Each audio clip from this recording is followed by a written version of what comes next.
And we're back with episode 10. Dude, can you believe we made it to double digits, Mitch? What do you think about that, dude? Not surprised. We can talk a lot. We do a good job of talking. All right. And it was this guy's birthday this past week. So shout out, happy birthday to Ole Mitch, okay?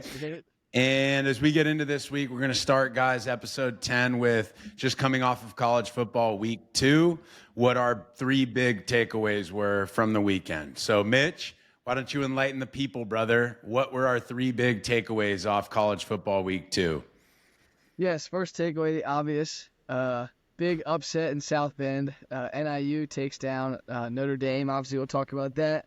We kind of talk about our big 4 in college football right now and who we think our big 4 is. And also have some sleeper teams that we think can make a run. But there's definitely a top dog and a few other guys in that category. And lastly, a controversial comment from a quarterback, old Shaddeur Sanders out at Colorado, making some questionable comments about his O-line and the O-line play.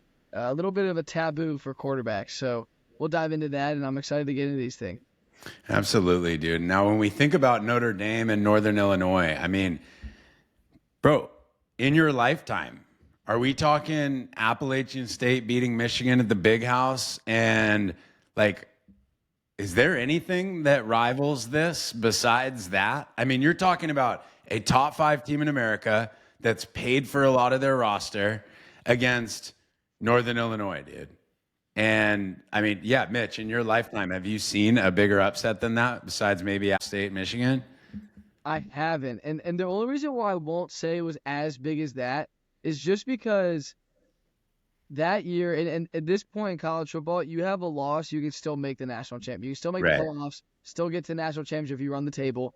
And I think Notre Dame plays enough good teams on their schedule left that if they win out, they can still make the playoffs. But back then, when the BCS was a thing, you lose one game, man, you're done. So, and Michigan was a national title contender that year. For sure. I think, obviously you lose that game week 1, your whole season, your whole off season that you just had, all of camp you just had, all your dreams that you just built for the last 8-9 months gone. So I wouldn't say it was to that magnitude. The only other upset I could think about, just being from Virginia and being a Virginia Tech fan growing up, was when JMU knocked off Virginia Tech. That's right. Like 2009, 2010. Shout out to my guy Drew Dudzik. He was the quarterback for JMU. Get your Virginia shit out of here, dude. That's probably the only. That's probably the only other upset of that magnitude that I can think of. Well, so when we talk about an upset of any of these types of magnitude, like, go ahead and just start into, Mitch, like, how does something like that even go down? So, like, you watch some of the game, like, you're aware of what happened, but just off of all of your experiences, and whether that's high school, college, watching things, talking to guys, like, what do you feel happens in an upset of that magnitude? Like, how does something like that even go down?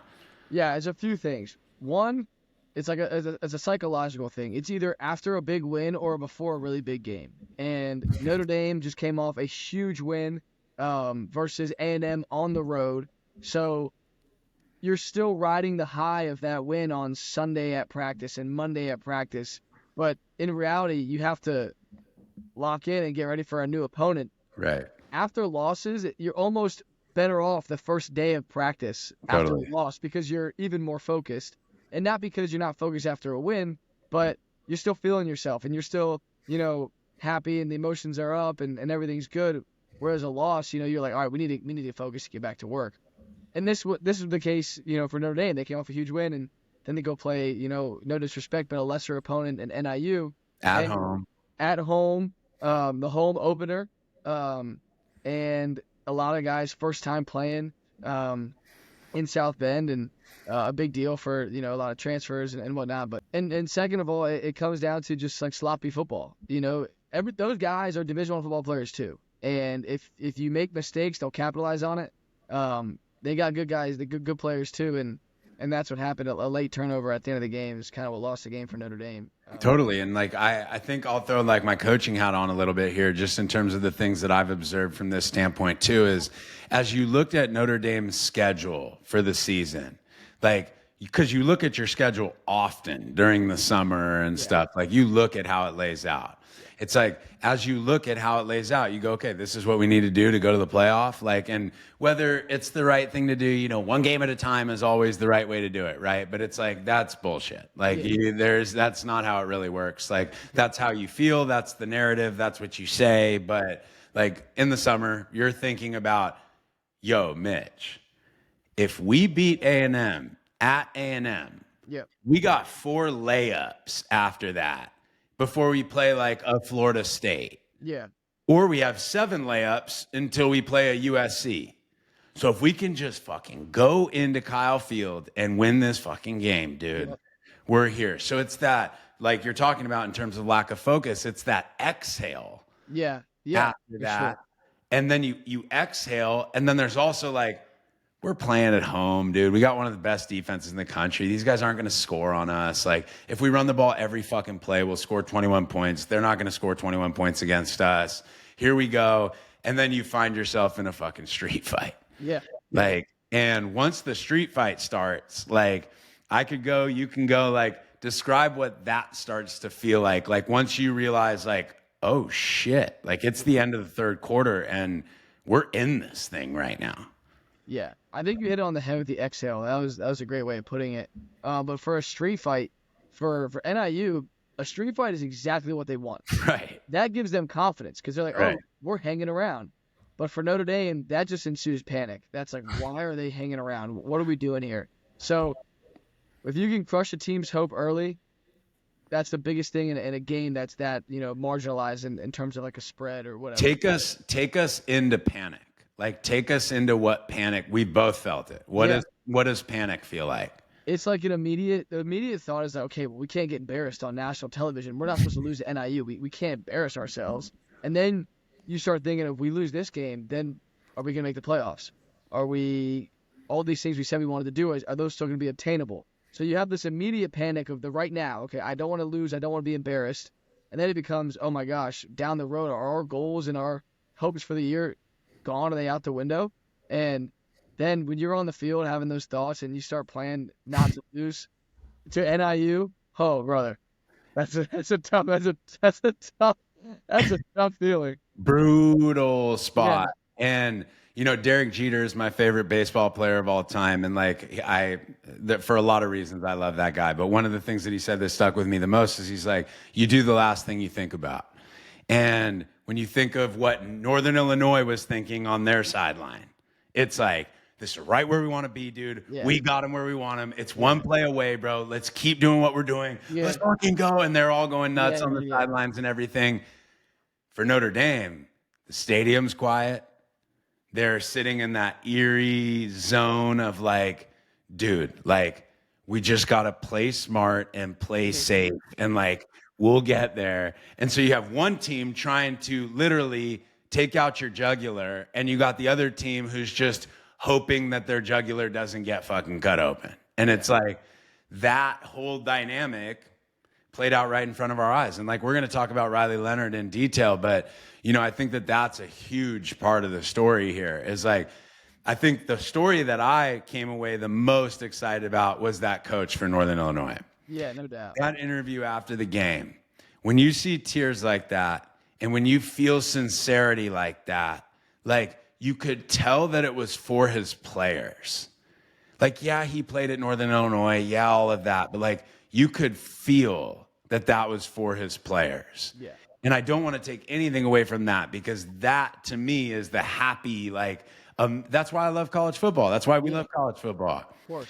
The other side of that, though, and the one that everybody else is talking about, obviously, is like, how does Riley Leonard on the 50-yard line with 4 minutes or 3 minutes left on 3rd and 7 throw the ball up on a bender that allows that interception to come back to the 50-yard line or plus territory? Like, Mitch, talk about, before we move on to the next thing, like, just how big a mistake that is. Like, in the psychology of a quarterback, like, why in that game, in that situation, that is such a grave mistake. Yeah, you just, in that point in the game, and like you said, your defense has been playing well. You've only given up 13 points in a game where you're really not moving the ball at all as well. So your defense is defending short fields most likely, considering you've only scored 14 points. And at that point in the game, you are the better team, and your defense is playing well. To throw a pick like that, and again, I mean, I've done it. Like we've all done it. Like, but to throw a pick like that, it's not only is it just a bad mistake, because you give them great field position, all you gotta do is get a few yards for a field goal, but also the panic immediately raised to a whole nother level. Now it's like, okay, we punted, we could run the clock down for another 40 seconds with your play clock, pin it even deeper, but now they get a pick and return it. You just lost, 30, 40 yards of field, a whole minute of game time, and then that hope on the other sideline just keeps rising. It's a momentum shifter. 100%. You guys are hype, and instead of it's like, oh, we're hanging around, it's like, oh, let's go win this thing. And man, hope and confidence is the deadliest asset. For sure. So to finish it, like we take the perspective of here, like think about this, guys, is like you're Northern Illinois, you take a punt down inside your 10-yard line or at the 10-yard line, and you're trying to drive 60 yards to put yourself in field goal position against one of the best defenses in the country, with all of South Bend, Indiana going ballistic in the stadium as you do it, as opposed to balls on the 50-yard line, 3.5 minutes left, and we can kind of wind this clock, and if we get 2 first downs, it's over. Yeah. To the point of what we were talking about psychologically before, now you have a stadium that is going, oh, fuck, I hope this doesn't happen. Yeah. As opposed to, good luck, Northern Illinois. You're going to go fucking 60 yards on us right now with 3 minutes left, and we're in pass defense. Like, it changes the coverages that you play, too. 100%. Like, it changes everything. So it's 8 to 10, 6 to 8 less plays you have to play on a 2-minute drive. 100%. And in high school, 40 yards, it's like, oh, dude, that's easy. There's so much space in high school football. When you get to college football, extra 40 yards on a drive, dude, I think the scoring percentage, Coach Clausen at Wake, we always had these numbers all the time. He's a big numbers guy. Right. I think the scoring percentage, he would be like, the scoring percentage if you start a drive inside the 10 is like 3%. I think it's like 4%. Yeah, if you start 50 plus, it's like 82%. Right. Like, no, that's a huge difference, right? Right. And when you could see the end zone that much closer, again, the end zone's a powerful tool, man. You can see it, you're scored, So you can smell it, dude. You can smell it. You're rolling, 100%. So that was wild, but obviously, like, that's why we love college football, guys. Like, to see that coach, to see what they did. And, Notre Dame now has a gut check, and they're going to have to look around at each other and kind of make the decision of how they want this to go. And ultimately, that's what we want to see. Like, that's what fans want to see. That's what people who are watching want to see. So now the second big takeaway from the weekend was, it's amazing, and you can say in a lot of ways that you're overstating it only after week 2, but there is a level of physicality, dominance, and scheme that you're able to observe early in the season and go, those teams look different than everybody else does. And to me, those 4 teams have already separated themselves, with a couple guys on the outside hanging in. But Mitch, as we look at those 4, like who do we see those 4 as? Yeah, we were talking about this earlier, and I think we can agree the top dog is Georgia. Yeah. Top dog is Georgia. And I would say if we had to put it, I'll speak for us. Number 2 right now is probably Texas, and just the way they went into Michigan and whooped ass. They look good. And then 3 and 4, in no particular order, would be Miami and Ohio State. Yep. I think we probably would agree we put Miami over Ohio State right now, just because we're quarterback biased and we love to score. But Ohio State's got some horses, dude. I mean, they run the ball really well. They got some great wideouts. I think those are just the top 4 dogs right now. It's kind of evident. But what's so great about this year is those top 4 teams, to get to the national championship, you have to win 5 games in the playoffs. Yep. So anything can happen in the playoffs. So that's what's going to be super cool about this year. But we also had some sleepers, some guys that we thought were on the cusp, who may have a shot to compete, who look good early. Who were those two teams that we were talking about? So when you look at like that category, right? Like when we look at Texas, for instance, like you go into the big house and you dominate in every facet of the game, and you're in that category against the defending national champion. Like you look at Georgia, and it's like, look at the way that Clemson bounced back this week against a good App State team. I mean, the volume of points that they put up in the first half alone was absolutely insane. So to know that Georgia stifled that team that played that well, and what we already know about Georgia, it's like, okay, they've emerged. Then I think what you said about Miami and Ohio State is beautiful. It's like Miami and Ohio State, I think, are there for the complete opposite reasons. Like, I think Miami has a good defense, a really good defense, but we know that they have one of the best 3 offenses in the country. And right now, unless the guy is Quinn Ewers, like, and I don't even think that. Cam Ward's playing the best football at the quarterback position in the country right now. So Miami up there for their offense. And then Ohio State, like, is notable. Everybody knows they have like 8 first and second round picks coming back on that defense. They're playing that way. Their offense looked more explosive this past week. Will Howard settling in, the guy from Kansas State. And so he's only going to continue to get better. So those 4 are like the echelon. And then you look at the criteria of just physicality, what the roster looks like in terms of talent, like complementary football, both sides of the ball, quarterback play. And to me, you're looking at Ole Miss with Jackson Dart and what they're doing. And guys, they have made some massive talent upgrades on their roster. So like, these guys have dudes. These guys have dudes all over the place. And they had a lot coming back too. Yeah. So you got Ole Miss there. They've been there. So they're right there on the outside. And then the other one that I think is more of a surprise to most people, although I coach with Coach Heupel, and like, that guy's a psycho, dude. You know he's recruiting well. You know he's calling good plays, and they found the quarterback. Yeah. Nico, not even going to try his last name right now. Okay, but Nico, like the way he's playing football. And Mitch, like, why don't you tell him like what you were talking about earlier, just about what impresses you so much about him? Yeah, I mean, obviously the first thing you look at a quarterback is just the way he can spin it, and every single ball he throws spins. And but the thing, obviously, is more impressive than the physical stuff is just you could tell his calmness after he turned the ball over in a tight game at the time. I think it was a 1-score game still. Yeah. And he threw a pick, and you just watched him on the side. It was his first ever college pick too, and you just watched him on the sideline, and he was super calm, right, collected, and you can kind of tell when a guy's putting on a calm face and when a guy is actually calm. And he just looked super calm, super chill, kind of knew it's part of the game and just understood that, hey, shit happens and I'm going to rebound from it. And that's exactly what he did. He runs that offense super well.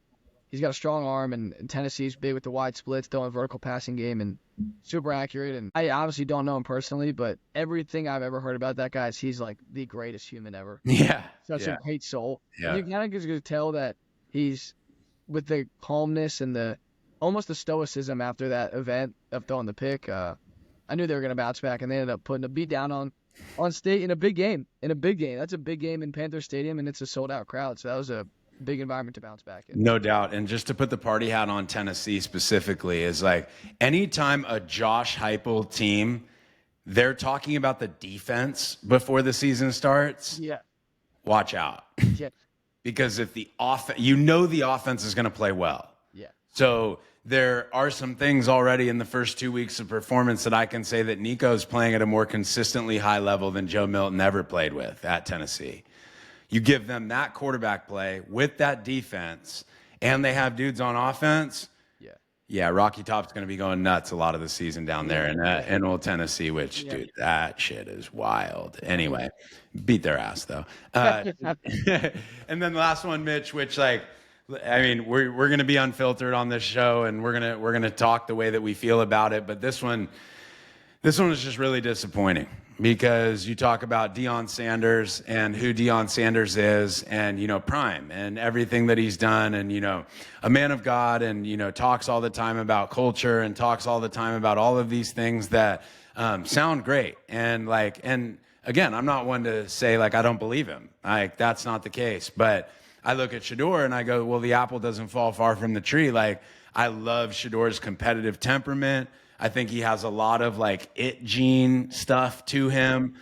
Don't love the way he throws the football, but I love the way he competes and I love the way that he plays. Big fan. Now that post-game press conference he said something, guys, that the quote specifically was, how many times did Raiola get touched again? And I have my deep thoughts on it, but Mitch, how many times did Raiola get touched again? Go ahead. What's the unfiltered thoughts about just that comment? Yeah, that's like the most taboo thing you could say as a quarterback. It's like asking a girl how much she weighs. It's just Well said. it's just I mean, no matter how many times you get sacked, I mean, there's never ever ever a place to ever put blame on your offensive line. Those guys are the most selfless players on the team. They are miserable all the time because they have to be huge and they're always tired and they're busting their ass and they get no recognition. The only time they ever brought up is if you get sacked or if the running game goes well. But nowadays in college football, it's all about throwing the ball over the yard. So just to kind of make that comment, especially as, I mean, I'm going to try to not be biased here, but I don't even know what they call their captains. I think they call them leaders or dogs or whatever. Right. Just doing their hunt thing over there. But to be a captain of your team and to make a comment like that, I don't know. It's bullshit. Honestly, I think it's bullshit. I'm not trying to be a hater. I love the way Shadur competes. I mean, he definitely has a ton of confidence in himself, and he is no doubt a competitor. And he's obviously talented. I mean, if you look at his numbers, he's throwing for 350 plus in a lot of Totally. games. Um, but I don't know, man. Just to throw your O line under the bus is just something I could never imagine doing, and it's I just, yeah, it kind of rubbed me the wrong way. Even no matter how true it even was, it still doesn't matter. But also, I mean, as obviously you've been a captain at two schools. When shit hits the fan, what is your job as a leader when stuff's going wrong and you're in front of the press? It's definitely not that. Totally. I mean, I would never ask the question to my team the way that he said it to the media, but like conversations in the locker room, conversations behind closed doors, there's enough love and enough relationship there that we can go at it a little bit. Yeah, Like for we sure. can talk about things that are an issue. We can have those conversations. To do it at the microphone, Yeah, like, is a completely different thing. Like Mitch mentioned how much specifically we love our offensive line and how much we treat them as such. Like something that I always believed that like my 5-0 linemen are sitting right next to me on the podium. I always felt that way. Anytime anybody asked me a question, I deflected to them first because they never get love, yeah, ever. So you go into a couple things with this comment. One, Shadur didn't play very well. Like under duress for sure, but didn't play very well. And that was a high school pick six that he threw on his own 5-yard line. So like you didn't even play that well, just in general. Then the levels of the comment. This is where my coach thing went off bad. I was like, dude, not only are you saying your O-line is not protecting you, you're also shitting on your defensive line. yeah, yeah, You're saying that your defensive line can't get to the quarterback. yeah, exactly. This is where NIL and shit becomes a thing. Shador's making over $1 million. Shadur is Deion's kid. To the level that Deion now, when they score in Colorado, I don't know if you heard this, he doesn't want them to play the fight song. He wants them to play Shadur's song. Crazy. Crazy. Okay? But those things, what that does to me as a quarterback is it increases my awareness level of how much my words matter. Yeah, Like, dude, everyone's talking about Shaddeur Sanders every week. This thing became iconic last season. yeah, Like, you are a household name. Your household name is now being associated with shitting on your offensive and defensive line and being a sore loser after a game at Nebraska. yeah, Not the era that you want to be in. For the real guys, the real competitors, we'll never forget that. yeah, That's why to Mitch and I, it's like such a grave thing. It's like we can look at it on the outside looking in and go, it's not a big deal. It's a tough game. And he's not saying anything that's not necessarily true. yeah, Sure. But on the other end, for a quarterback of that magnitude, that's on the platform that much, to not have the awareness to not talk about the offensive line like that, it's hard for me to think that Shadur is walking into that locker room tomorrow and everybody's like, what's up, Shadur? Like, let's go get it, bro. Like, let's get ready to go lock in and beat these guys next week. yeah, And to me, that a comment that small, start to make me go, is this whole thing in Colorado like real? Yeah. Or is this the Sanders show? And again, guys, I like Deion Sanders. I like Shaddeur Sanders. But one comment like that can change the perception of everything. Yeah. Lose, get your ass kicked, get back on the bus, say whatever you need to say on the bus, in the locker room, at practice, get ready to come out the next week and go to war. You say that shit, bro. There are definitely conversations going on all over the plane, all over the bus, all over the practice, all over the meeting room, dude. And that's a tough spot to be. So anyway, I think that kind of concludes episode 10 in our college football takeaways this week. Mitch, anything else that you can think of? Or are you going to say peace out to these guys? Peace out. Beautiful. Drop comments in here. Rip us up, dude. Rip us up. Like, if there's something that you don't agree with, like, I want to hear it. Because A, you're wrong, and B, I just want to see it anyway. But all righty, guys, we'll see you later next week. Peace.